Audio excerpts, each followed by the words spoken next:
बाद भी डर लगे फिर बताना कमेंट में। So welcome to snap study with Tisha. आज हम अपना कवर करेंगे टॉपिक टेंस, जो माना जाता है सबसे खतरनाक टॉपिक है।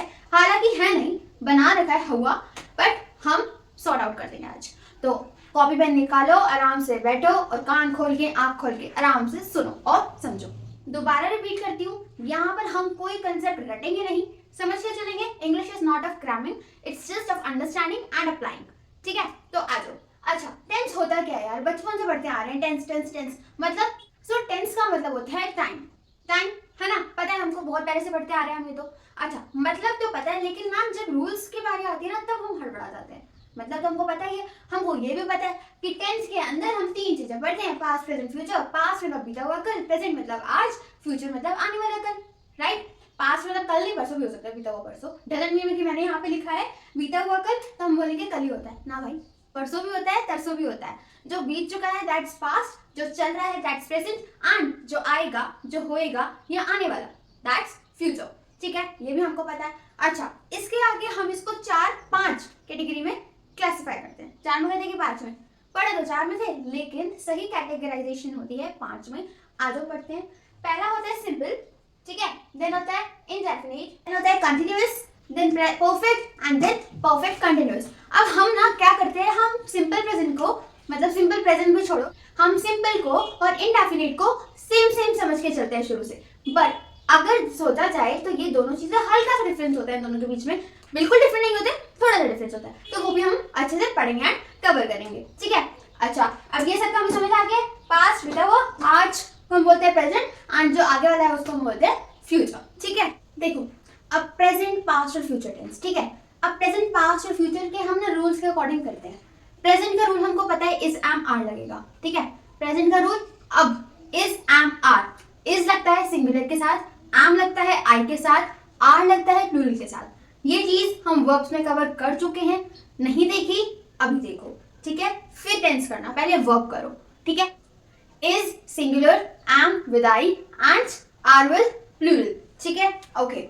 जैसे कि आई एम टीशा, मैं टीशा हूं, बात खत्म, simple tense, simple present, I am Tisha, that's it. ठीक है, अगर हम पास्ट पे आते हैं, पास्ट मतलब बीता हुआ, पास्ट मतलब बीता हुआ, तो बीते हुए के लिए क्या यूज करते हैं हम? Helping verbs. कौन सा हेल्पिंग वर्ब्स? वाज और वर, वाज और वर, वाज और वर यूज कर लिया। ठीक है, अच्छा, जैसे कि she was not my sister, she was not my sister, वो मेरी बहन नहीं थी। ठीक है, तो ये क्या हो गया? Past tense. क्या हो गया? Past, simple past. हाँ, मुझे पता है तुम्हारी बहनें नहीं होती भाई सारी। ठीक है, ठीक है, एग्जाम्पल का। ओके, अच्छा, पास्ट टेंस भी हो गया, सिंपल पास्ट। सिंपल फ्यूचर पे आते हैं। सिंपल फ्यूचर क्या कहता है? इस तरह विल और शैल यूज करते हो, लेकिन जब आप सेंटेंसेस में यूज करोगे तो बी और बी लगाओगे ना, that's basic form. Will be और शैल बी, विल बी और shall be, like will you be in Delhi, ये हमने एसर्टिव सेंटेंसेस में की फॉर्म में लिया, ये हमने इंटरोगेटिव में ले लिया। अगर हम इसका भी एसर्टिव बनाएंगे तो इसका एसर्टिव क्या होगा? इसका एसर्टिव क्या होगा? Will you be in Delhi, I will be in Delhi. ठीक है, will you be in Delhi. तो अगर हम इंटरोगेटिव सेंटेंसेस बनाते हैं तो उसमें जो सब्जेक्ट होता है वो बाद में चला जाता है, और पहले क्या आता है? Helping verb. पहले क्या आता है? Helping verb. ये बात भी वर्ब में करवाई गई है, even though subject verb agreement में भी करवाई गई है। Check those videos right now. ठीक है, अच्छा, ये कवर हो गया हमारा। ठीक है, पास्ट प्रेजेंट फ्यूचर डन। अब सिंपल वाला तो समझ आ गया, अब इनडेफिनिट का क्या सीन है? राइट, अब इनडेफिनिट का क्या सीन है? तो देखो, इनडेफिनिट, अगर हम प्रेजेंट इनडेफिनिट की बात करते हैं तो वो बताता है plan action of near future. Plan action of near future, आने वाले फ्यूचर का प्लान एक्शन, नियर फ्यूचर का। ठीक है, ये याद रखना है, नियर फ्यूचर का। जैसे PM leaves for China next week. अब यहाँ पे जो नेक्स्ट वीक है दैट्स नियर फ्यूचर, क्योंकि यहाँ पे स्पेसिफाई किया गया है कि कितना? Next week. ठीक है, तो यहाँ पर we have been specified about the time. ठीक है, अबाउट द नियर फ्यूचर। तो यहाँ पे this is our example of present indefinite. Similarly अगर हम पास्ट इंडेफिनिट की बात करते हैं, ध्यान से सुनना, बहुत कंफ्यूजन होती है सिंपल और इंडेफिनिट के बीच में, तो आराम से ध्यान से सुनना। ठीक है, स्किप मत करना इधर। अच्छा, अगर आप पास्ट इंडेफिनिट की बात करते हो तो पास्ट इंडेफिनिट का एक्सप्रेस करता है। पास्ट इंडेफिनिट हमें बताता है an action that is over, जो एक्शन खत्म हो चुका है। ठीक है, अब ये तो इजी है ना हमारे। पास्ट में तो क्या होता है? जो खत्म हो चुका है, बीत चुका है। राइट, तो यहाँ पे क्या है? An action that is over. I saw you but you didn't see me, मैंने तुम्हें देखा था पर तुमने मुझे नहीं देखा था। ठीक है, मैंने देखा था पर तुमने मुझे नहीं देखा था। अब यहाँ पर आई के साथ तो मैंने सो लगा दिया, डिड के साथ मैंने सी क्यों लगाया है? क्यों लगाया है कमेंट में बताओगे, नेक्स्ट वीडियो में यही बताऊंगी। पहले डिडंट के साथ सी क्यों लगाया है, अगर इसका आंसर नहीं मिला मतलब वर्ब्स की वीडियोस नहीं देखी तो अभी देखो। अब आते हैं हम अपने फ्यूचर इंडेफिनिट पे, ठीक है। फ्यूचर इंडेफिनिट पे आते हैं। इसमें क्या है, ये कहता है an action to take place in future, an action जो फ्यूचर में होगा, जो फ्यूचर में अभी होगा। इसका example I shall meet you, मैं तुम्हें मिलूंगा। आई शैल मीट यू, मैं तुम्हें मिलूंगी। बाद की बात हो रही है, अभी की बात नहीं हो रही है।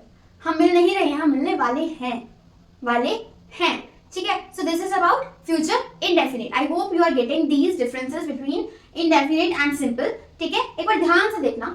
अब एक एग्जांपल और है, the train departs at 8 PM tonight. अभी दोपहर हो रही है, रात के 8 बजे ट्रेन यहाँ से निकलेगी। Train will depart. अब ये मैंने फ्यूचर में बोला, बट जो ये सेंटेंस गिवन है ये क्या है, ये प्रेजेंट इंडेफिनिट का रूल यूज कर रहा है, क्योंकि हालांकि ये फ्यूचर है लेकिन ये planned action of near future है, प्लान्ड एक्शन है ये, ठीक है। ये प्लान्ड एक्शन है तो उसके लिए हम क्या लगा रहे हैं, प्रेजेंट इंडेफिनिट। आगे आता है कॉन्टिन्यूअस। कॉन्टिन्यूअस टेंस कौन सा होता है, जो कंटिन्यू कर रहा है, जो अभी चल रहा है, राइट। अगर हम प्रेजेंट कंटिन्यूअस की बात करते हैं तो प्रेजेंट कंटिन्यूअस का कहने का मतलब क्या है, प्रेजेंट कंटिन्यूअस कहता है कि action going on at the time of speaking. जब आप बोल रहे हैं तो उस टाइम पे एक्शन चल रहा है, मतलब जब मैं अभी काम कर रही हूँ, एट प्रेजेंट काम चल रहा है, हुआ नहीं है, होने वाला नहीं है। बात इतनी है कि एक्शन चल रहा है, ठीक है। जैसे कि I am teaching English now, right. तो अभी मैं बोल रही हूँ और मेरा एक्शन अभी चल रहा है, प्रेजेंट में चल रहा है। So this is present continuous. ये वाली चीज वर्ब्स में फिर कह रही हूँ, हम डिस्कस कर चुके हैं, इसलिए ये वन शॉट भी है। सो इसलिए पहले उनको देखकर आओ। तो पहले क्या बताया गया था, दोबारा बता देते हैं कि कॉन्टिन्यूअस टेंस में पहचान सिंपल सी है, काम चल रहा है तो हम ing जरूर लगाते हैं। आई एम स्पीकिंग, मैं बोल रही हूँ, स्पीक प्लस ing, क्योंकि वो टेंस अभी चल रहा है, वो एक्शन अभी चल रहा है, दैट एक्शन इज कंटिन्यूइंग, ठीक है। I am teaching English now, मैं इंग्लिश पढ़ा रही हूँ, इज दैट निशानी ऑफ कंटिन्यूअस टेंस, ठीक है। ये क्या है, निशानी है कंटिन्यूअस टेंस की, ing हिंदी में बोले तो रही रहा, ठीक है। अच्छा, उसी तरीके से is am are plus ing, ठीक है। लेकिन इसी तरीके से एक और चीज होती है। अब सिंपल सी बात मैंने कहती कि मैं बोल रही हूँ, मैं इंग्लिश पढ़ा रही हूँ, ये हमें दिख रहा है, ये हमें पता है कि एक्शन हो रहा है, एक्शन चल रहा है। लेकिन कुछ चीजें, कुछ एक्शंस ऐसी होती हैं जो हमें विजिबल नहीं होती, जिन्हें हम देख नहीं सकते। जैसे कि population is increasing day bye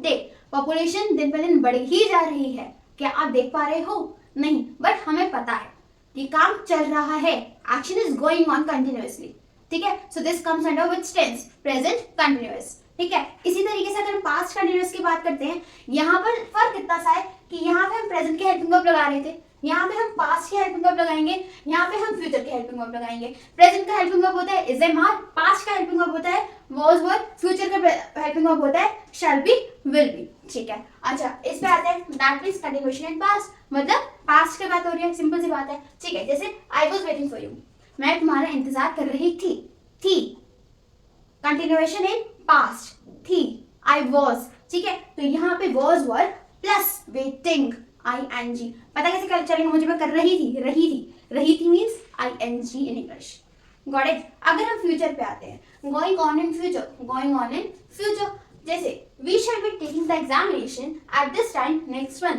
इस बार का एग्जामिनेशन हम कब लेंगे, अगले महीने में। अगला महीना कहाँ काउंट होगा, फ्यूचर में काउंट होगा। We will be taking, will be is for future tense, will be is helping verb for future tense, ये भी पता लग गया।